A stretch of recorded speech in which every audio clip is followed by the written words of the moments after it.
Hi hello ನಮಸ್ಕಾರ ಸ್ನೇಹಿತರೆ. ನಾವು ಇವತ್ತು 2026ರ ಕಾಮನ್ವೆಲ್ತ್ ಕ್ರೀಡಾಕೂಟದ ಬಗ್ಗೆ ಮತ್ತು ಪ್ರಚಲಿತ ವಿದ್ಯಮಾನಗಳ ಬಗ್ಗೆ ತಿಳಿದುಕೊಳ್ಳೋಣ.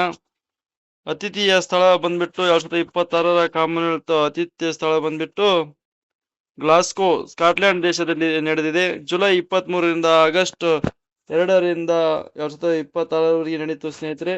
ಜುಲೈ 23ರಿಂದ ಆಗಸ್ಟ್ 2ರವರೆಗೆ 2026 ನಡೆದಿದೆ ಸ್ನೇಹಿತರೆ. 2026ರ ಕಾಮನ್ವೆಲ್ತ್ ಕ್ರೀಡಾಕೂಟದ ಅಧಿಕೃತ ಮಾಸ್ಕಟ್ ಫೈನಿನ್ ದ ಯೂನಿಕಾರ್ನ್. ಮುಂದಿನ CWG ಅಸ್ಟ್ 2023ರ ಕಾಮನ್ವೆಲ್ತ್ ಕ್ರೀಡಾಕೂಟವು ಅಹಮದಾಬಾದ್, ಭಾರತದ ಶತಮಾನೋತ್ಸವ ಆವೃತ್ತಿ ಸ್ನೇಹಿತರೆ. ಇದು ನೋಡಿ, ನೆಕ್ಸ್ಟ್ ಕಾಮನ್ವೆಲ್ತ್ ಕ್ರೀಡಾಕೂಟ 2030ರಲ್ಲಿ ಭಾರತ ನಡೀತೈತಿ. ವೆರಿ ವೆರಿ ಇಂಪಾರ್ಟೆಂಟ್ ಸ್ನೇಹಿತರೆ. ನೆಕ್ಸ್ಟ್ ಬಂದ್ಬಿಟ್ಟು ದೆಹಲಿಯಲ್ಲಿ ಮೊದಲು ದೆಹಲಿ 2010ರಲ್ಲಿ ಕಾಮನ್ವೆಲ್ತ್ ಕ್ರೀಡಾಕೂಟದ 19ನೇ ಆವೃತ್ತಿ ಆಗಿತ್ತು. ಕಾಮನ್ವೆಲ್ತ್ ಕ್ರೀಡಾಕೂಟವು ಭಾರತದಲ್ಲಿ ನಡೆದಿದ್ದು ಅದೇ ಮೊದಲ ಬಾರಿ ಮತ್ತು ಏಷ್ಯಾದಲ್ಲಿ ಕೇವಲ 2ನೇ ಬಾರಿ 1998ರಲ್ಲಿ ಕೋಲಾಲಂಪುರದಲ್ಲಿ ನಂತರ ಸ್ನೇಹಿತರೆ ಇದು ನಡೆದಿದ್ದು. ಅಂತಿಮ ಪದಕ ಪಟ್ಟಿ ಗ್ಲಾಸ್ಗೋ 2023 ಟಾಪ್ 5 ರಾಷ್ಟ್ರಗಳು ಸ್ನೇಹಿತರೆ. ಆಸ್ಟ್ರೇಲಿಯಾ 70 ಸುವರ್ಣ ಅಂದ್ರೆ 70 ಗೋಲ್ಡ್ ಕಾಯಿನ್ ಮತ್ತು 45 ಬೆಳ್ಳಿ ಕಾಯಿನು, ಕಂಚು 56, ಟೋಟಲ್ 171 ಗೆಲ್ಲುವ ಮುಖಾಂತರ ಆಸ್ಟ್ರೇಲಿಯಾ ಅಗ್ರಸ್ಥಾನದಲ್ಲಿ ಇದೆ ಸ್ನೇಹಿತರೆ. ಸೆಕೆಂಡ್ ಬಂದ್ಬಿಟ್ಟು ಇಂಗ್ಲೆಂಡು 29 ಗೋಲ್ಡ್ ಗೆದ್ದಿದೆ, 45 ಬೆಳ್ಳಿ ಗೆದ್ದಿದೆ, 36 ಕಂಚು ಗೆದ್ದಿದೆ. ಟೋಟಲ್ 110 ಪದಕಗಳನ್ನು ಗೆಲ್ಲುವ ಮುಖಾಂತರ 2ನೇ ಸ್ಥಾನದಲ್ಲಿ ಇಂಗ್ಲೆಂಡ್ ಇದೆ ಸ್ನೇಹಿತರೆ. ನೆಕ್ಸ್ಟ್ ಕೆನಡಾ 3ನೇ ಸ್ಥಾನದಲ್ಲಿದೆ. ಗೋಲ್ಡ್ 19 ಗೆದ್ದಿದೆ, ಬೆಳ್ಳಿ 20 ಗೆದ್ದಿದೆ ಮತ್ತು ಕಂಚನ್ನು 23 ಗೆದ್ದು 62 ಪದಕಗಳನ್ನು ಗೆಲ್ಲುವ ಮುಖಾಂತರ 3ನೇ ಸ್ಥಾನದಲ್ಲಿದೆ ಸ್ನೇಹಿತರೆ. ತದನಂತರ ಭಾರತವು 4ನೇ ಸ್ಥಾನದಲ್ಲಿದೆ. 13 ಗೋಲ್ಡು, 17 ಬೆಳ್ಳಿ, 9 ಕಂಚು ಗೆಲ್ಲುವ ಮುಖಾಂತರ 39 ಪದಕಗಳನ್ನು ಗೆಲ್ಲುವ ಮುಖಾಂತರ 4ನೇ ಸ್ಥಾನದಲ್ಲಿದೆ. ನೆಕ್ಸ್ಟ್ ಬಂದ್ಬಿಟ್ಟು ಸ್ಕಾಟ್ಲ್ಯಾಂಡ್ 13 ಗೋಲ್ಡು, 9 ಬೆಳ್ಳಿ, 17 ಕಂಚು ಗೆಲ್ಲುವ ಮುಖಾಂತರ 39 ಪದಕಗಳನ್ನು ಗೆದ್ದು ಬಿಟ್ಟು 5ನೇ ಸ್ಥಾನದಲ್ಲಿದೆ ಸ್ನೇಹಿತರೆ. ಭಾರತದ ಅಧಿಕೃತ ಮಾಹಿತಿ ಸ್ನೇಹಿತರೆ. ನೋಡಿ ಸ್ನೇಹಿತರೆ, ಸಮಾರಂಭದ ಪಾತ್ರ, ಅಥ್ಲೆಟ್ ಹೆಸರುಗಳು, ಕ್ರೀಡಾ ಕ್ಷೇತ್ರ ಮತ್ತು 2026 ಸಾಧನೆ. ಉದ್ಘಾಟನಾ ಸಮಾರಂಭ ಧ್ವಜದಾರರು ಮೀರಾಬಾಯಿ ಜಾನು ಸ್ನೇಹಿತರೆ. ವೆಟ್ ಲಿಫ್ಟಿಂಗ್ 48 kg ಸುವರ್ಣ ಪದಕ ವಿಜೇತ, ಸುವರ್ಣ ಪದಕ ಗೆದ್ದಿದ್ದಾರೆ ಮೀರಾಬಾಯಿ ಜಾನ್ ಅವರು. ಉದ್ಘಾಟನಾ ಸಮಾರಂಭದ ಮತ್ತೊಬ್ಬ ಅವರು ಅಂದ್ರೆ ಬ್ಯಾಟನ್ ಹೊತ್ತವರು ಅಂದ್ರೆ ಲವೀನಾ ಬೊರ್ಗಾಯಿನ್ ಅಂತಂದು, ಬಾಕ್ಸಿಂಗ್ 75 kg ಬೆಳ್ಳಿ ಪದಕ ಗೆದ್ದಿದ್ದಾರೆ ಸ್ನೇಹಿತರೆ. ತದನಂತರ ಸಮಾಪ್ತಿ ಕ್ಲೋಸಿಂಗ್ ಸಮಾರಂಭದ ಅಂದ್ರೆ ಕೊನೆಗೆ ಬೀಳ್ಕೊಡುಗೆ ಸಮಾರಂಭದಲ್ಲಿ ಸ್ನೇಹಿತರೆ ಧ್ವಜಧಾರಿಕ ಯಾರು ಅಂದ್ರೆ ಜೈಸ್ಮಿನ್ ಲ್ಯಾಂಬೋರಿ ಅಂತಂದು, ಬಾಕ್ಸಿಂಗ್ ಮಹಿಳೆಯರ 57 kg ಸುವರ್ಣ ಪದಕ ಗೆದ್ದಿದ್ದಾರೆ ಸ್ನೇಹಿತರೆ. ಇವರು ನೆನಪಿಟ್ಕೋಬೇಕು. ಗ್ಲಾಸ್ಗೋ 2020 ಕಾಮನ್ವೆಲ್ತ್ ಕ್ರೀಡಾಕೂಟದಲ್ಲಿ ಭಾರತವು ಒಟ್ಟು 39 ಪದಕಗಳನ್ನು 13 ಸುವರ್ಣ, 17 ಬೆಳ್ಳಿ, 9 ಕಂಚು ಗೆಲ್ಲುವ ಮೂಲಕ ಒಟ್ಟಾರೆ ಪದಕ ಪಟ್ಟಿಯಲ್ಲಿ 4ನೇ ಸ್ಥಾನವನ್ನು ಪಡೆಯಿತು ಸ್ನೇಹಿತರೆ. ತದನಂತರ ಭಾರತದ ಪದಕ ವಿಜೇತರು ಮತ್ತು ಅವರ ಕ್ರೀಡಾ ಕ್ಷೇತ್ರಗಳ ಸಮಗ್ರ ಪಟ್ಟಿ. ಸುವರ್ಣ, ಗೋಲ್ಡ್ ಪದಕ ವಿಜೇತರು ಸ್ನೇಹಿತರೆ 13 ಜನ. ಬಾಕ್ಸಿಂಗ್ ನಲ್ಲಿ Preeti Panwar 54 kg, Jaismine Lamboria 57 kg, Sakshi Chaudhary 51 kg, Priya ಗಗ್ಗಸ್ 60 kg, Arundhati Chaudhary 70 kg, Sachin Siwach 60 kg, Ankush Panghal 80 kg ಸ್ನೇಹಿತರೆ. ವೆಟ್ ಲಿಫ್ಟಿಂಗ್ ನಲ್ಲಿ ಮೀರಾಬಾಯಿ ಜಾನ್ ಅವರು 48 kg ಇಲ್ಲಿ ಗೋಲ್ಡ್ ಗೆದ್ದಿದ್ದಾರೆ. ಜೋಡೋ ಅಲ್ಲಿ Asmit Dey 48 kg, Harshit Singh 60 kg. Para athletics Sharmila Dankar ಅವರು shot put F57, Dilip Gavit 100 metre T47, Soman Rana shot put F57. ಇವರು ಬಂದ್ಬಿಟ್ಟು ಸ್ನೇಹಿತರೆ ಗೋಲ್ಡ್ ಗೆದ್ದಿರುವ 13 ಕ್ರೀಡಾಪಟುಗಳು. ನೆಕ್ಸ್ಟ್ ತದನಂತರ ಬೆಳ್ಳಿ ಪದಕ ವಿಜೇತರು 17 ಮಂದಿ. ಅಥ್ಲೆಟಿಕ್ಸ್ ನಲ್ಲಿ ನೀರಜ್ ಚೋಪ್ರಾ ಅವರು ಜಾವ್ಲಿನ್ ಎಸೆಯುವ ಮುಖಾಂತರ ಗೆದ್ದಿದ್ದಾರೆ. Murali Sreeshankar long jump, Sarvesh Kushare high jump, Praveen Chithravel triple jump, Gulveer Singh 10 meter 10,000 meter. Weight lifting Rishikanta Singh 60 KG, Muthupandi Raja 65 KG, Ajay Babu 79 KG, Lovepreet Singh 110 KG, Dnyaneshwar Yadav 53 KG, Harjinder Kaur 69 KG ಸ್ನೇಹಿತರೆ. Boxing Lovlina Borgohain 75 KG, judo Singh 55 KG, Narender Berwal 90 KG, judo ಎಮಿನಿ ಮೋರೆ 57 KG. Para athletics Mohammed basal 100 metre T47, Shubham Juyal shot put F57 ಸ್ನೇಹಿತರೆ. ಇವರು ಬೆಳ್ಳಿ ಪದಕವನ್ನು ಗೆದ್ದಿರ್ತಕ್ಕಂಥ Commonwealth ಕ್ರೀಡೆಯಲ್ಲಿ ಬೆಳ್ಳಿ ಪದಕ ವಿಜೇತರು ಸ್ನೇಹಿತರೆ, 17 ಜನ. ನೆಕ್ಸ್ಟ್ ಸ್ನೇಹಿತರೆ, ಕಂಚಿನ ಪದಕವನ್ನು ಗೆದ್ದಿರುವ 9 ಜನರು. ಅಥ್ಲೆಟಿಕ್ಸ್ ತೇಜಸ್ವಿಯನ್ ಶಂಕರ್ ಅವರು ಡೆಕಾಥ್ಲಾನ್ ಎಂಬ ಕ್ರೀಡೆಯಲ್ಲಿ ಗೆದ್ದಿದ್ದಾರೆ. ತದನಂತರ ಯಶ್ವೀರ್ ಸಿಂಗ್ ಜಾವೆಲಿನ್ ನಲ್ಲಿ, ಸೆಲ್ವಾ ಪ್ರಭು ಅವರು ಟ್ರಿಪಲ್ ಜಂಪ್ ನಲ್ಲಿ, ಗುಲ್ವೀರ್ ಸಿಂಗ್ 5000 ಮೀಟರ್, ಸೀಮಾ ಕಲಿರಮ್ ಡಿಸ್ಕಸ್ ಥ್ರೋನಲ್ಲಿ ಗೆದ್ದಿದ್ದಾರೆ ಸ್ನೇಹಿತರೆ. ವೆಟ್ ಲಿಫ್ಟಿಂಗ್ ಭೀಷಾರಾಣಿ ದೇವಿ 58 ಕೆಜಿಯಲ್ಲಿ ಗೆದ್ದಿದ್ದಾರೆ ಸ್ನೇಹಿತರೆ. ಜೋಡೋ ಅವರು Unnati Sharma 60 KG. Para athletics Shilpa Shaila shot put 57. Para power lifting Jandu Kumar heavy weight ಸ್ನೇಹಿತರೆ. ಇವರು ಕಂಚು ಗೆದ್ದ 9 ಮಂದಿ ಕಾಮನ್ವೆಲ್ತ್ ಕ್ರೀಡೆಯಲ್ಲಿ ಕಂಚು ಗೆದ್ದ 9 ಮಂದಿ ಕ್ರೀಡಾಪಟುಗಳು ಸ್ನೇಹಿತರೆ. ಕಾಮನ್ವೆಲ್ತ್ ಕ್ರೀಡಾಕೂಟವು ಮೊದಲಿಗೆ 1930ರಲ್ಲಿ ಆರಂಭವಾಯಿತು ಸ್ನೇಹಿತರೆ. ಇದರ ಉದ್ಘಾಟನಾ ಸಮಾರಂಭವು ಕೆನಡಾದ ಓರೆಂಟಿಯಾನ ಎಮಿಲಿಟನ್ನಿನಲ್ಲಿ 1930 ಆಗಸ್ಟ್ 16ರಿಂದ 23ರವರೆಗೆ ನಡೆಯಿತು ಮತ್ತು ಆರಂಭದಲ್ಲಿ ಇದನ್ನು ಬ್ರಿಟಿಷ್ ಎಂಪೈರ್ ಗೇಮ್ಸ್ ಎಂದು ಕರೆಯಲಾಗುತ್ತಿತ್ತು. 1978ರಲ್ಲಿ ಕಾಮನ್ವೆಲ್ತ್ ಕ್ರೀಡಾಕೂಟ ಎಂದು ಮರುನಾಮಕರಣಗೊಳ್ಳುವ ಮೂಲಕ ಮೊದಲ ಈ ಕೂಟವು ಹಲವು ಬಾರಿ ಹೆಸರುಗಳನ್ನು ಬದಲಾಯಿಸಿಕೊಂಡಿತ್ತು ಸ್ನೇಹಿತರೆ. ಬ್ರಿಟಿಷ್ ಎಂಪೈರ್ ಗೇಮ್ಸ್ ಹೆಸರಿನಲ್ಲಿ ಇಂಗ್ಲೆಂಡ್ ಲಂಡನ್ನಿನಲ್ಲಿ ಆಗಸ್ಟ್ 4ರಿಂದ 11ರವರೆಗೆ ನಡೆದ ಕ್ರೀಡಾಕೂಟದ 2ನೇ ಆವೃತ್ತಿಯಲ್ಲಿ 1934 ಭಾರತವು ಪದಾರ್ಪಣೆ ಮಾಡಿತ್ತು. ಭಾರತವು 6 ಅಥ್ಲೆಟ್ಗಳ, 4 ಟ್ರ್ಯಾಕ್ ಮತ್ತು ಫೀಲ್ಡ್ ಸ್ಪರ್ಧಿಗಳು ಮತ್ತು 2 ಕುಸ್ತಿಪಟುಗಳು ಸಣ್ಣ ತಂಡವನ್ನು ಕಳುಹಿಸಿತ್ತು. ಒಟ್ಟಾರೆ ಪದಕ ಪಟ್ಟಿಯಲ್ಲಿ 12 ಸ್ಥಾನವನ್ನು ಪಡೆಯಿತು. ರಶೀದ್ ಅನ್ವರ್ ಈ ಕ್ರೀಡಾಕೂಟದಲ್ಲಿ ಭಾರತಕ್ಕೆ ಮೊದಲ ಬಾರಿಗೆ ಪದಕ ತಂದುಕೊಟ್ಟರು. ಕ್ರೀಡಾ ಕ್ಷೇತ್ರ ಪುರುಷರ ವೆಲ್ಟರ್ ವೇಟ್ 74 ಕೆಜಿ ವಿಭಾಗದ ಪಿಸ್ಟಲ್ ಕುಸ್ತಿ ಅವರು ಕಂಚಿನ ಪದಕವನ್ನು ಗೆಲ್ಲುವ ಮೂಲಕ ರಾಷ್ಟ್ರದ ಇತಿಹಾಸದಲ್ಲಿ ಹೆಮ್ಮೆಯ ಪುಟ ಸೇರಿದರು ಸ್ನೇಹಿತರೆ. ಪ್ರಮುಖ ರಾಷ್ಟ್ರೀಯ ಮತ್ತು ಅಂತಾರಾಷ್ಟ್ರೀಯ ಪ್ರಚಲಿತ ವಿದ್ಯಮಾನಗಳು ಸ್ನೇಹಿತರೆ. ಅದು ಕಾಮನ್ವೆಲ್ತ್ ಕ್ರೀಡಾಕೂಟಕ್ಕೆ ಸಂಬಂಧಿಸಿದದ್ದು ಅಲ್ಲಿವರೆಗೆ ವಿವರಣೆ ಆಗಿತ್ತು ಸ್ನೇಹಿತರೆ. ಈಗ ನಾವು ಪ್ರಚಲಿತ ವಿದ್ಯಮಾನಗಳನ್ನು ನೋಡಿಕೊಳ್ಳುತ್ತಾ ಹೋಗೋಣ. ಸುಪ್ರೀಂ ಕೋರ್ಟ್ ನ್ಯಾಯಾಧೀಶರ ಸಂಖ್ಯೆ ಮಸೂದೆ ಸ್ನೇಹಿತರೆ. ಲೋಕಸಭೆಯು ಸುಪ್ರೀಂ ಕೋರ್ಟ್ ನ್ಯಾಯಾಧೀಶರ ಸಂಖ್ಯೆ ತಿದ್ದುಪಡಿ ಏನು ಸುಗ್ರೀವಾಜ್ಞೆಯನ್ನು ತಂದಿದ್ದರು ಹಿಂದಿನ ತಿಂಗಳಲ್ಲಿ, ಅದನ್ನು ಈಗ ಸಂಸತ್ತು ಸಭೆ ಸೇರಿದರ ಇರುವುದರಿಂದ 2020 ಅಂಗೀಕರಿಸಿತ್ತು ಸ್ನೇಹಿತರೆ. ಇದರೊಂದಿಗೆ ಭಾರತ ಮುಖ್ಯ ನ್ಯಾಯಾಧೀಶರನ್ನು ಒಳಗೊಂಡಂತೆ ಸುಪ್ರೀಂ ಕೋರ್ಟಿನ ಅಧಿಕೃತ ನ್ಯಾಯಾಧೀಶರ ಸಂಖ್ಯೆಯನ್ನು 34ರಿಂದ 38ಕ್ಕೆ ಏರಿಸಲಾಗಿದೆ ಸ್ನೇಹಿತರೆ. ವೆರಿ ಇಂಪಾರ್ಟೆಂಟ್ ಸ್ನೇಹಿತರೆ. ಮಹಾರಾಷ್ಟ್ರ ಮತದಾರರ ನಿಷೇಧ ಕಾಯ್ದೆ, ಮಹಾರಾಷ್ಟ್ರ ಧರ್ಮ ಸ್ವತಂತ್ರ ಕಾಯ್ದೆ 2026 ಅಧಿಕೃತ ಗೆಜೆಟ್ನಲ್ಲಿ ಪ್ರಕಟಗೊಂಡು ನಂತರ ಅಧಿಕೃತವಾಗಿ ಜಾರಿಗೆ ಬಂದಿದೆ. ಪಶ್ಚಿಮ ಘಟ್ಟಗಳ ಪರಿಸರ ಸಂವೇದನಶೀಲ ವಲಯ ESA ಮರು ಅಧಿಸೂಚನೆ. ಪರಿಸರ, ಅರಣ್ಯ ಮತ್ತು ಹವಾಮಾನ ಬದಲಾವಣೆ ಸಚಿವಾಲಯವು 56,825.7 ಚದರ ಕಿಲೋಮೀಟರ್ ವ್ಯಾಪ್ತಿಯ ಪಶ್ಚಿಮ ಘಟ್ಟಗಳ ಪರಿಸರ ಸಂವೇದನಶೀಲ ವಲಯದ ಕರಡು ಅಧಿಸೂಚನೆಯನ್ನು ಮರು ಬಿಡುಗಡೆ ಮಾಡಿದೆ ಸ್ನೇಹಿತರೆ. ಇದರಲ್ಲಿ ಕರ್ನಾಟಕವು ಅತಿ ದೊಡ್ಡ ಪಾಲು ಹೊಂದಿದೆ, 20,668 ಚದರ ಕಿಲೋಮೀಟರ್. ಮುಂಗಡ ತೆರಿಗೆ ಹಂಚಿಕೆ. ರಾಜ್ಯ ಸರ್ಕಾರಗಳ ಬಂಡವಾಳ ವೆಚ್ಚದ ಸಾಮರ್ಥ್ಯವನ್ನು ಹೆಚ್ಚಿಸಲು ಕೇಂದ್ರ ಸರ್ಕಾರವು ತೆರಿಗೆ ಹಂಚಿಕೆಯ ರೂಪದಲ್ಲಿ 1,99,019 ಕೋಟಿಗಳ ಹೆಚ್ಚುವರಿ ಮುಂಗಡ ಕಂತನ್ನು ಬಿಡುಗಡೆ ಮಾಡಿದೆ ಸ್ನೇಹಿತರೆ.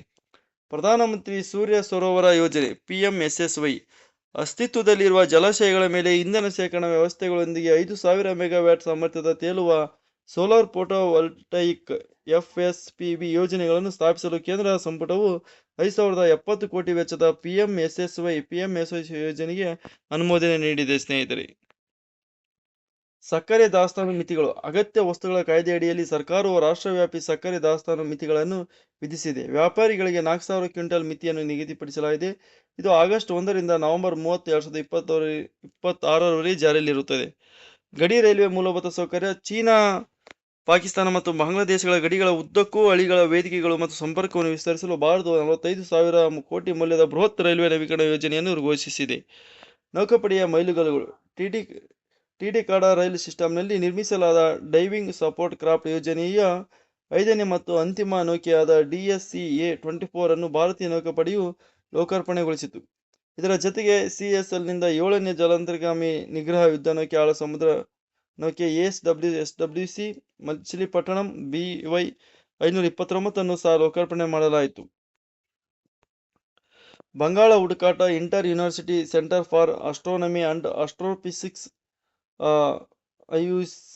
IUCA ಪುಣೆನ ಸಂಶೋಧಕರು ರೋಸ್ಟರ್ ದತ್ತಾಂಶವನ್ನು ಬಳಸಿ ವೇಗ ಬ್ರಿಡ್ಜ್ನಲ್ಲಿ ಮೊದಲ ಬಾರಿಗೆ ತಿಳಿದಿರುವ ಎಕ್ಸ್ರೇ ಬೈನರಿ ವ್ಯವಸ್ಥೆಯನ್ನು ಕಂಡುಹಿಡಿದಿದ್ದಾರೆ. ಬ್ರಿಕ್ಸ್ ಸಾಂಖ್ಯಿಕ ಸಭೆ ಗುಣಮಟ್ಟದ ಅಂಕಿಅಂಶಗಳ ಬದಲಾವಣೆಯ ಚಾಲಕ ಎಂಬ ಅಂಕಿಅಂಶಗಳ ಟ್ರ್ಯಾಕ್ ಥೀಮ್ ನಡೆಯಲ್ಲಿ ಭಾರತವು ಉತ್ತರ ಪ್ರದೇಶದ ಲಕ್ನೋದಲ್ಲಿ ಬ್ರಿಕ್ಸ್ ದೇಶಗಳ ರಾಷ್ಟ್ರೀಯ ಸಾಂಖ್ಯಿಕ ಕಚೇರಿಗಳ NSO ಮುಖ್ಯಸ್ಥರ ಸಭೆಯನ್ನು ಆಯೋಜಿಸಿತ್ತು. ಇರಾನ್ಗೆ ಹೊಸ ರಾಯಭಾರಿ ಸ್ನೇಹಿತರೆ, ಭಾರತೀಯ ವಿದೇಶಾಂಗ ಸೇವೆಯ IFS 2002ರ ಬ್ಯಾಚಿನ ಅಧಿಕಾರಿ ವಿಶ್ವೇಶ್ವರ್ ನೇಗಿ ಅವರನ್ನು ಇರಾನ್ಗೆ ಭಾರತದ ಮುಂದಿನ ರಾಯಭಾರಿಯನ್ನಾಗಿ ನೇಮಿಸಲಾಗಿದೆ. ಆಂಧ್ರಪ್ರದೇಶ ಆಸ್ಟ್ರೇಲಿಯಾ ಒಪ್ಪಂದಗಳು. ಸ್ವಚ್ಛ ಇಂಧನ, ಸುಧಾರಿತ ಉತ್ಪಾದನೆ ಮತ್ತು ವಿದ್ಯಾರ್ಥಿಗಳ ಮಾನಸಿಕ ಆರೋಗ್ಯಕ್ಕೆ ಸಂಬಂಧಿಸಿದಂತೆ ಆಂಧ್ರಪ್ರದೇಶವು ಆಸ್ಟ್ರೇಲಿಯಾದ ಸಂಸ್ಥೆಗಳೊಂದಿಗೆ 4 ಕಾರ್ಯತಂತ್ರದ ತಿಳಿವಳಿಕೆ ಪತ್ರಗಳಿಗೆ MOU ಸಹಿ ಹಾಕಿದೆ. ಕಾಮನ್ವೆಲ್ತ್ ಕ್ರೀಡಾಕೂಟ CWEG 2020ರ ಮುಖ್ಯಾಂಶಗಳು. ವೇಟ್ ಲಿಫ್ಟರ್ ಸೈಕೋಮಾ ಮೀರಾಬಾಯಿ ಜಾನು ಅವರು ತಮ್ಮ ವಿಭಾಗದಲ್ಲಿ ಭಾರತದ ಮೊದಲ ಚಿನ್ನದ ಪದಕವನ್ನು ಗೆದ್ದರು. ಸ್ಕ್ಯಾಚ್ ಮತ್ತು ಕ್ಲೀನ್ ಜರ್ಕ್ನಲ್ಲಿ ಹೊಸ ಕಾಮನ್ವೆಲ್ತ್ ದಾಖಲೆಗಳು ನಿರ್ಮಿಸಿದರು. ಮತ್ತೊಂದೆಡೆ ದೀರ್ಘಕಾಲದ ದೂರದ ಓಟಗಾರ ಗುಲ್ವೀರ್ ಸಿಂಗ್ ಅವರು 10,000 ಮೀಟರ್ ಓಟ ಸ್ಪರ್ಧೆಯಲ್ಲಿ ಗೆದ್ದ ಮೊದಲ ಭಾರತೀಯ ಪುರುಷ ಎಂಬ ಇತಿಹಾಸ ಸೃಷ್ಟಿಸಿದರು. ದೀಮ್ಸ್ ನೇತೃತ್ವಕ್ಕೆ ಗಿನ್ನಿಸ್ ದಾಖಲೆ. ಆಂಧ್ರಪ್ರದೇಶದಲ್ಲಿ 13,000 ಬುಡಕಟ್ಟು ಹೆಣ್ಣು ಮಕ್ಕಳು ಭಾಗವಹಿಸಿದ್ದ ಸಾಂಪ್ರದಾಯಿಕ ಬುಡಕಟ್ಟು ಜನಪದ ನೃತ್ಯ ದೀಮ್ಸ್ ಬೃಹತ್ ಪ್ರದರ್ಶನವು ಅಧಿಕೃತವಾಗಿ ಗಿನ್ನಿಸ್ ವಿಶ್ವ ದಾಖಲೆಗೆ ಸೇರಿದೆ. ಸ್ನೇಹಿತರೆ, ಮಹಾರಾಷ್ಟ್ರ ಮತಾಂತರ ನಿಷೇಧ ಕಾಯ್ದೆ ಆವಾಗಲೇ ಹೇಳಿದ್ವಿ. 2020ರ ಅಧಿಕೃತ ಒಪ್ಪಿಗೆಯನ್ನು ಪಡೆದು ಗೆಜೆಟ್ ಪ್ರಕಟಣೆ ನಂತರ ಅದು ಅಧಿಕೃತವಾಗಿ ಜಾರಿಗೆ ತಂದಿದೆ. ಅದೆಲ್ಲ ಹೇಳಿದ್ದೀನಿ ಸ್ನೇಹಿತರೆ, ಸಾರಿ.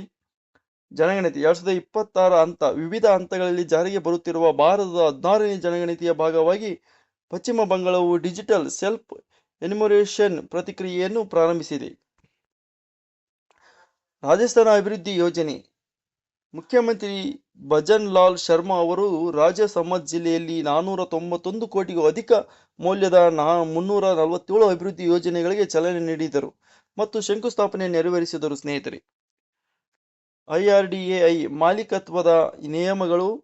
ವಿಮಾ ಕಂಪನಿಗಳ ಕಟ್ಟುನಿಟ್ಟಿನ ಅನುಸರಣೆ ಮತ್ತು ಪಾರದರ್ಶಕತೆಯನ್ನು ಖಚಿತಪಡಿಸಿಕೊಳ್ಳಲು ವಿಮಾ ನಿಯಂತ್ರಣ ಮತ್ತು ಅಭಿವೃದ್ಧಿ ಪ್ರಾಧಿಕಾರವು IRDAI ಷೇರು ವರ್ಗಾವಣೆ ಮತ್ತು ಮಾಲೀಕತ್ವದ ಬದಲಾವಣೆಗಳಿಗೆ ಸಂಬಂಧಿಸಿದ ನಿಯಮಗಳನ್ನು ತಿದ್ದುಪಡಿ ಮಾಡಿದೆ. ಸ್ನೇಹಿತರೆ, ತದನಂತರ ನೇರ ವಿದೇಶಿ ಹೂಡಿಕೆ FDI ಅನುಮೋದನೆಗಳು. ಪ್ರಸಕ್ತ ಹಣಕಾಸು ವರ್ಷದ ಸುಧಾರಿತ ಪರವಾನಗಿ ಚೌಕಟ್ಟಿನಡಿಯಲ್ಲಿ ಭಾರತವು ಚೀನಾದ 1 ಕೋಟಿ ಮೌಲ್ಯದ ಒಂದು FDI ಪ್ರಸ್ತಾವನೆಯನ್ನು ಮತ್ತು ಹಾಂಗ್ ಕಾಂಗ್ನಿಂದ 610.42 ಕೋಟಿ ಮೌಲ್ಯದ 13 ಪ್ರಸ್ತಾವನೆಗಳನ್ನು ಅನುಮೋದಿಸಿದೆ. ಸ್ನೇಹಿತರೆ, ತದನಂತರ ಬಹು ಟ್ರ್ಯಾಕ್ ರೈಲ್ವೆ ಯೋಜನೆ. ಬಿಹಾರದ ಪೂರ್ವ ಮಧ್ಯ ರೈಲ್ವೆ ಅಡಿ ಬರುವ 29 ಕಿಲೋಮೀಟರ್ ಉದ್ದದ ದಾನಾಪುರ್ ಫತುಹಾ ವಿಭಾಗಕ್ಕೆ ಭಾರತೀಯ ರೈಲ್ವೆಯು 976 ಕೋಟಿ ವೆಚ್ಚದ ಬಹು ಟ್ರ್ಯಾಕ್ ರೈಲ್ವೆ ಯೋಜನೆಗೆ ಅನುಮೋದನೆ ನೀಡಿದೆ.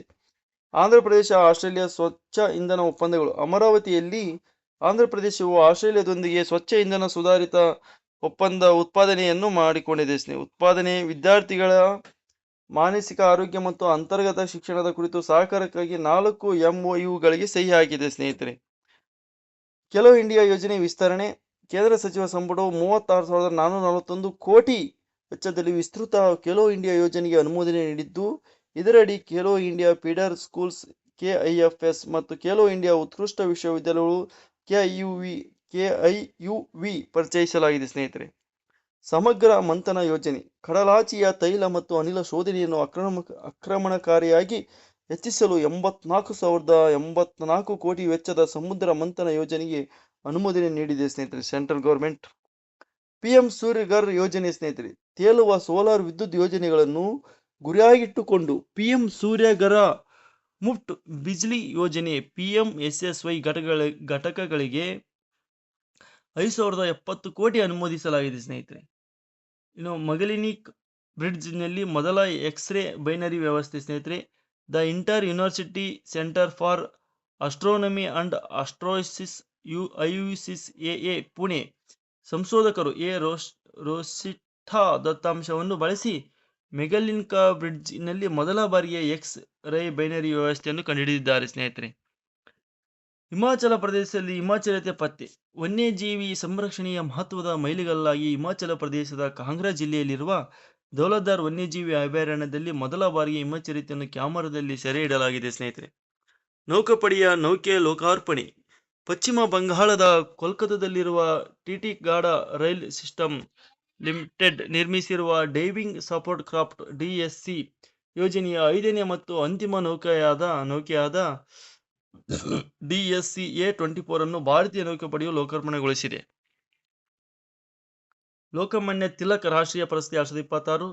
ಲೋಕಮಾನ್ಯ ಬಾಲಗಂಗಾಧರ್ ತಿಲಕರ 106ನೇ ಪುಣ್ಯತಿಥಿಯಂದು ಮಹಾರಾಷ್ಟ್ರದ ಪುಣೆಯಲ್ಲಿ ರಾಷ್ಟ್ರೀಯ ಭದ್ರತಾ ಸಲಹೆಗಾರ NSA ಅಜಿತ್ ದೋವೆಲ್ ಅವರಿಗೆ ಪ್ರತಿಷ್ಠಿತ ಲೋಕಮಾನ್ಯ ತಿಲಕ್ ರಾಷ್ಟ್ರೀಯ ಪ್ರಶಸ್ತಿಯನ್ನು ಪ್ರದಾನ ಮಾಡಲಾಯಿತು. ಕೇಂದ್ರ ಗೃಹ ಸಚಿವ ಅಮಿತ್ ಶಾ ಅವರು ಈ ಪ್ರಶಸ್ತಿಯನ್ನು ಪ್ರದಾನ ಮಾಡಿದರು ಸ್ನೇಹಿತರೆ, ನೆನಪಿಟ್ಟುಕೋಬೇಕು. ಲೋಕಮಾನ್ಯ ತಿಲಕ ಪ್ರಶಸ್ತಿಯನ್ನು ಅಜಿತ್ ದೋವಲ್ ಅವರಿಗೆ ನೀಡಿದ್ದಾರೆ. ತದನಂತರ ಸ್ನೇಹಿತರೆ, ನೌರಾ ದೇಶದ ಹೊಸ ಹೆಸರು. ಪೆಸಿಫಿಕ್ ದ್ವೀಪ ರಾಷ್ಟ್ರವಾದ ನೌರು ಅಧಿಕೃತವಾಗಿ ತನ್ನ ಸಾಂಪ್ರದಾಯಿಕ ಹೆಸರಾದ ರಿಪಬ್ಲಿಕ್ ಆಫ್ ನಾವೆರೋ ಎಂಬುದನ್ನು ಅಳವಡಿಸಿಕೊಂಡಿದೆ ಎಂದು ಅಧ್ಯಕ್ಷ ಡೇವಿಡ್ ಹೆಡಿಂಗ್ ದೃಢಪಡಿಸಿದ್ದಾರೆ. ಅಭ್ಯಾಸ ರೋಟರ್ ಕ್ಲಿಪ್ 3 ರಾಜಸ್ಥಾನದ ಪೋಖರ್ನ್ ಫೀಲ್ಡ್ ಫೈರಿಂಗ್ ರೇಂಜ್ನಲ್ಲಿ ರೋಟರಿ ವಿಂಗ್ ಕೌಂಟರ್ ಡ್ರೋನ್ ಅಭ್ಯಾಸವಾದ ರೋಸ್ಟರ್ ಕ್ಲಾಪ್ 3 ಯಶಸ್ವಿಯಾಗಿ ಮುಕ್ತಾಯಗೊಂಡಿದೆ. ಅಪಾಚಿ ಪ್ರಚಂಡ ಮತ್ತು ಧ್ರುವ ಹೆಲಿಕಾಪ್ಟರ್ಗಳನ್ನು ಬಳಸಿ ಮಾನವರಹಿತ ವೈಮಾನಿಕ ವ್ಯವಸ್ಥೆಗಳ CUAS ಎದುರು ತಂತ್ರಗಳನ್ನು ಇದು ಒಳಗೊಂಡಿತ್ತು. DSV ನಿಪ್ಪುಣ್ ಸೇರ್ಪಡೆ. ಭಾರತೀಯ ನೌಕಾಪಡೆಯು ಆಳವಾದ ಸಮುದ್ರ ಮತ್ತು ನೀರೊಳಗಿನ ಸಬ್ಮರೀನ್ ರಕ್ಷಣಾ ಸಾಮರ್ಥ್ಯಗಳನ್ನು ಹೆಚ್ಚಿಸಲು ಅತ್ಯಾಧುನಿಕ ಡೈವಿಂಗ್ ಸಪೋರ್ಟ್ ವೆಸಲ್ DSV ನಿಪ್ಪುಣ್ ನೌಕೆಯನ್ನು ಅಧಿಕೃತವಾಗಿ ಸ್ವೀಕರಿಸಿದೆ ಸ್ನೇಹಿತರೆ. ಸಾರ್ವಭೌಮ ಬೆಂಬಲಿತ PI ವಿಮೆ. ವಿದೇಶಿ ಸಾಗರ ಹೊಣೆಗಾರಿಕೆ ಪೂರೈಕೆದಾರರ ಮೇಲಿನ ಭಾರೀ ಅವಲಂಬನೆಯನ್ನು ಕಡಿಮೆ ಮಾಡಲು ಮತ್ತು ರಾಷ್ಟ್ರೀಯ ನೌಕಾ ಕ್ಷೇತ್ರವನ್ನು ಸುರಕ್ಷಿತವಾಗಿಗೊಳಿಸಲು ಭಾರತವು ದೇಶೀಯ ಸಾರ್ವಭೌಮ ಬೆಂಬಲಿತ ಪ್ರೊಟೆಕ್ಷನ್ ಅಂಡ್ ಇಂಡಿಮೆಂಟಿ ವಿಮಾ ಉತ್ಪನ್ನವನ್ನು ಪರಿಚಯಿಸಿದೆ. ಜಾಗತಿಕ ಮೂಲಭೂತ ಸೌಕರ್ಯ ನಿಧಿ. ಅಭಿವೃದ್ಧಿಶೀಲ ಆರ್ಥಿಕತೆಗಳಲ್ಲಿ ಹಸಿರು ಹಣಕಾಸು ಮತ್ತು ಸುಸ್ಥಿರ ಮೂಲಭೂತ ಸೌಕರ್ಯಗಳ ಹೂಡಿಕೆಯನ್ನು ಉತ್ತೇಜಿಸಲು 600 ಮಿಲಿಯನ್ ಮೌಲ್ಯದ ಲೋಮಾರ್ ಪ್ಲಾಟ್ಫಾರ್ಮ್ ಅನ್ನು ಜಾಗತಿಕವಾಗಿ ರೂಲ್ ಔಟ್ ಮಾಡಲಾಗಿದೆ. GSI lepidopter catalogue. ಜೀವವೈವಿಧ್ಯ ಮ್ಯಾಪಿಂಗಿಗಾಗಿ ಭಾರತೀಯ ಪ್ರಾಣಿಶಾಸ್ತ್ರ ಸರ್ವೇಕ್ಷಣೆಯು GSI ಸಾವಿರಾರು ಜಾತಿಯ ಚಿಟ್ಟೆಗಳು ಮತ್ತು ಪತಂಗಗಳನ್ನು ದಾಖಲಿಸುವ ದೇಶದ ಮೊದಲ ಸಮಗ್ರ ರಾಷ್ಟ್ರೀಯ ಕ್ಯಾಟಲಾಗ್ ಅನ್ನು ಪೂರ್ಣಗೊಳಿಸಿದೆ ಸ್ನೇಹಿತರೆ. ಲಡಖ್ ಪರಂಪರೆಯ ಸಂರಕ್ಷಣೆ. ಶಾರನೋಸ್ ಶೇ ಮತ್ತು ಅಲ್ಜಿಯಲ್ಲಿರುವ ಪ್ರಾಚೀನ ಕಲಾಕೃತಿಗಳು, ಪೆಟ್ರೋಗ್ಲಿಫ್ಗಳು ಮತ್ತು ಐತಿಹಾಸಿಕ ಕೋಟೆಗಳು ಸೇರಿದ 23 ಪ್ರಮುಖ ಪರಂಪರೆ ತಾಣಗಳನ್ನು ಲಡಖ್ ಕೇಂದ್ರ ಆಡಳಿತ ಪ್ರದೇಶದ ಆಡಳಿತವು ಅಧಿಕೃತವಾಗಿ ರಕ್ಷಿತ ಸ್ಮಾರಕಗಳು ಎಂದು ಅಧಿಸೂಚಿಸಿದೆ. ಹೊಸ ಕ್ಯಾಟ್ಫಿಶ್ ಪ್ರಭೇದ. ಒಡಿಶಾದ ಮಯೂರ್ಭಂಜ್ ಜಿಲ್ಲೆಯಲ್ಲಿ ಬುಧಾಬಲಂಗ್ ನದಿಯಲ್ಲಿ ದಂತಕಥೆಯಾದ ಕೈರಿ ಎಂಬ ಹುಲಿಯು ಹೆಸರಿನಿಂದ ಪ್ರೇರಿತವಾದ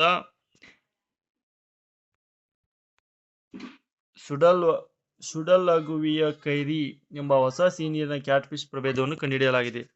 ಸಂಪತ್ ಪೋರ್ಟಲ್. ಸಾರ್ವಜನಿಕ ಭೂಮಿ ಮತ್ತು ಕಟ್ಟಡಗಳು, ರಸ್ತೆಗಳು ಮತ್ತು ಯಂತ್ರೋಪಕರಣಗಳ ಕೇಂದ್ರೀಕೃತ ಡಿಜಿಟಲ್ ಆಸ್ತಿ ನಿರ್ವಹಣೆಗಾಗಿ ಕೇರಳ ಸರ್ಕಾರವು ಪಾರದರ್ಶಕತೆಯನ್ನು ಖಚಿತಪಡಿಸಲು ಮತ್ತು ಅನಧಿಕೃತ ವರ್ಗಾವಣೆಗಳನ್ನು ತಡೆಯಲು ಸಂಪತ್ ಪೋರ್ಟಲ್ ಅನ್ನು ಪ್ರಾರಂಭಿಸಿದೆ. ಪಶ್ಚಿಮ ಘಟ್ಟಗಳ ಪರಿಸರ ಸಂವೇದನಶೀಲ ವಲಯ. ಪರಿಸರ, ಅರಣ್ಯ ಮತ್ತು ಹವಾಮಾನ ಬದಲಾವಣೆ ಸಚಿವಾಲಯ 56,825.7 ಚದರ ಕಿಲೋಮೀಟರ್ ವ್ಯಾಪ್ತಿಯ ಪಶ್ಚಿಮ ಘಟ್ಟಗಳ ESA ಕರಡು ಅಧಿಸೂಚನೆಯನ್ನು ಓದಿದ್ದೀವಿ ಸ್ನೇಹಿತರೆ.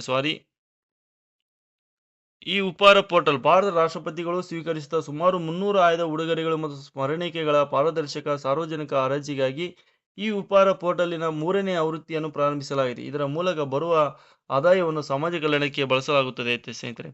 ಉನ್ನತ ಶಿಕ್ಷಣ ಯೋಜನೆಗಳು. 13,000ಕ್ಕೂ ಹೆಚ್ಚು ಅಂತಾರಾಷ್ಟ್ರೀಯ ಜರ್ನಲ್ಗಳಿಗೆ ಪ್ರವೇಶ ಕಲ್ಪಿಸುವ one nation one subscription ONOS ಯೋಜನೆ ಮತ್ತು 10 ಲಕ್ಷದವರೆಗೆ ಮೇಲಾಧಾರ ರಹಿತ ಶಿಕ್ಷಣ ಸಾಲವನ್ನು ಬಡ್ಡಿ ಸಬ್ಸಿಡಿಯೊಂದಿಗೆ ನೀಡುವ PM ವಿದ್ಯಾಲಕ್ಷ್ಮಿ ಯೋಜನೆಯು ದೇಶಾದ್ಯಂತ ವಿದ್ಯಾರ್ಥಿಗಳಿಂದ ಹೆಚ್ಚಿನ ಪ್ರಮಾಣದಲ್ಲಿ ಸ್ವೀಕರಿಸಲ್ಪಡುತ್ತಿದೆ ಎಂದು ಸಂಸತ್ತಿಗೆ ತಿಳಿಸಲಾಗಿದೆ. ಸ್ನೇಹಿತರೆ, ಸಕ್ಕರೆ ದಾಸ್ತಾನು ಮಿತಿಗಳು ಮತ್ತು FRC ಆರ್ಥಿಕ ವ್ಯವಹಾರಗಳ ಸಂಪುಟ ಸಮಿತಿಯು ಕಬ್ಬಿನ ನ್ಯಾಯಯುತ ಮತ್ತು ಲಾಭದಾಯಕ ಬೆಲೆಯನ್ನು FRP ಮೇಲ್ವಿಚಾರಣೆ ಮಾಡುತ್ತದೆ.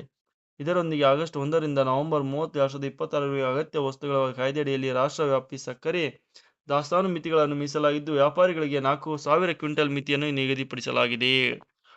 ವಿದೇಶಿ ವಿನಿಮಯ ಮೀಸಲು ಮೈಲಿಗಲ್ಲು. ಭಾರತೀಯ ರಿಸರ್ವ್ ಬ್ಯಾಂಕ್ RBI ತನ್ನ ವಿಶೇಷ ವಿದೇಶಿ ವಿನಿಮಯ ಸಜ್ಜುಗೊಳಿಸುವ ಅಭಿಯಾನದ ಮೂಲಕ 32 ಬಿಲಿಯನ್ ಅನ್ನು ಯಶಸ್ವಿಯಾಗಿ ಆಕರ್ಷಿಸಿ ಭಾರತದ ವಿದೇಶಿ ಮೀಸಲು ನಿಧಿಯನ್ನು ಮತ್ತಷ್ಟು ಬಲಪಡಿಸಿದೆ ಎಂದು ವರದಿ ಮಾಡಿದೆ. ನಾಸಾ ಫ್ರಾಕ್ಸಿಸ್ ಮಿಷನ್ ಶನಿ, ಯುರೇನಸ್, ನೆಪ್ಚೂನ್ ಮತ್ತು ಸಣ್ಣ ಕಾಯಗಳ ರಿಂಗ್ ವ್ಯವಸ್ಥೆಗಳನ್ನು ಅಧ್ಯಯನ ಮಾಡಲು ಕೃತಕ ಬುದ್ಧಿಮತ್ತೆ AI ಆಧಾರಿತ ರೋಬೋಟಿಕ್ ಸಂಶೋಧಕರನ್ನು ಬಳಸುವ ಫ್ರಾಕ್ಸಿಸ್ ಮಿಷನ್ ಅನ್ನು NIAC 2026 ಹಂತ 5 ನಿಧಿಗಾಗಿ ನಾಸಾ ಆಯ್ಕೆ ಮಾಡಿದೆ. ಮ್ಯಾನ್ಫ್ಯಾಡ್ಸ್ ಅಭಿವೃದ್ಧಿ.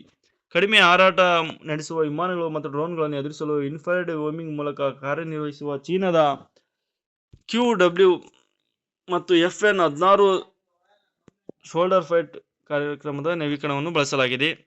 ಜಾಗತಿಕ ಘಟನೆಗಳು. ಜಪಾನ್ನಲ್ಲಿ 7.1 ತೀವ್ರತೆ ಪ್ರಬಲ ಭೂಕಂಪ ಸಂಭವಿಸಿದ್ದು, ಇದು ರಚನಾತ್ಮಕ ಕುಸಿತಗಳು ಮತ್ತು ತುರ್ತು ಪರಿಸ್ಥಿತಿಗಳ ಕಾರಣವಾಯಿತು. ಮತ್ತೊಂದೆಡೆ ಭಾರತೀಯ ಸಿಬ್ಬಂದಿಯನ್ನು ಹೊತ್ತೊಯ್ಯುತ್ತಿದ್ದ ವ್ಯಾಪಾರ ನೌಕೆಯು ಮೇಲಿನ ದಾಳಿಯ ನಂತರ ಭಾರತ ಉಕ್ರೇನ್ನ ರಾಯಭಾರಿಯನ್ನು ಕರೆಸಿ ತೀವ್ರ ಕಳವಳ ವ್ಯಕ್ತಪಡಿಸಿದೆ. ಪ್ರಧಾನಮಂತ್ರಿ ಸೂರ್ಯ ಸರೋವರ ಯೋಜನೆ PMSSY. ಜುಲೈ 31, 2026 ಕೇಂದ್ರ ಸರ್ಕಾರವು 5,070 ಕೋಟಿ ವೆಚ್ಚದ PMSSY ಯೋಜನೆಗೆ ಅನುಮೋದನೆ ನೀಡಿದೆ. ಇದು 2026-27ರಿಂದ 2030-31 ಹಣಕಾಸು ವರ್ಷದವರೆಗೆ ಜಾರಿಯಲ್ಲಿರುತ್ತದೆ.